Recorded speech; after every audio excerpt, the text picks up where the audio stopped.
dell'azienda Teresa Reitz, un'azienda del territorio ma anche conosciuta all'estero. Infatti grazie ad Alessandro e a suo fratello è stata fatta un'azione commerciale, quindi questi vini sono conosciuti in tutta Europa e anche negli Stati Uniti.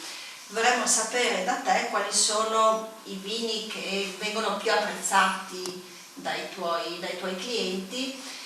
So che ci parlerai di bianco, però volevo farti anche una domanda. Il Decano Rosso, che è un vino che è poco conosciuto però di altissima qualità, che viene prodotto dalla tua azienda, se ci lo spieghi brevemente. Ok, allora hai detto bene, a me piace parlare principalmente di bianchi perché la quantità ovviamente della nostra produzione è spostata più sui bianchi, però hai colto nel segno perché il Decano Rosso è un vino che è stato creato da mio padre all'inizio, sia nel nome e nella costruzione, diciamo, del vino, che è mio padre che è l'enologo dell'azienda. E questo vino è un uvaggio bordolese classico, però con predominanza di Merlot, perché noi cerchiamo di valorizzare i vini, diciamo, autoctoni, e Merlot, anche se è un nome internazionale, non dobbiamo dimenticarci che è uno dei vini piantati in maggioranza nella nostra zona, nella nostra regione e soprattutto da più tempo.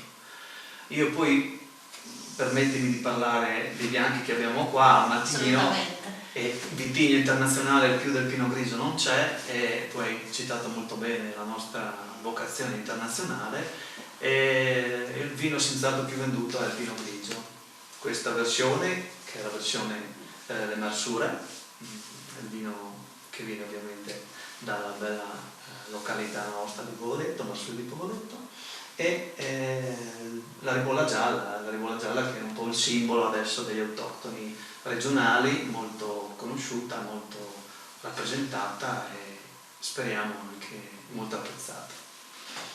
Andando in degustazione, il Pinot Grigio, cosa ci aspettiamo dal tuo vino? Noi puntiamo soprattutto sui vini delle Marsure, che hanno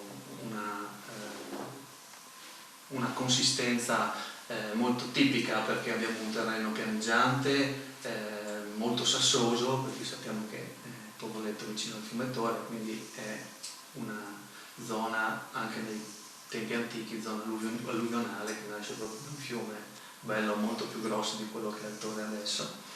E noi puntiamo a valorizzare il territorio semplicemente con vini molto puliti, fatti principalmente in acciaio, a riduzione, nel senso assenza principalmente di ossigeno nella lavorazione, e quindi buonissima acidità come è presente nel Pinot Grigio, ma anche nella ribolla gialla, che l'acidità forse della ribolla gialla è quella che la caratterizza il vino maggiormente. Bene, ringraziamo allora Alessandro dell'azienda agricola Teresa Reitz. Grazie a voi.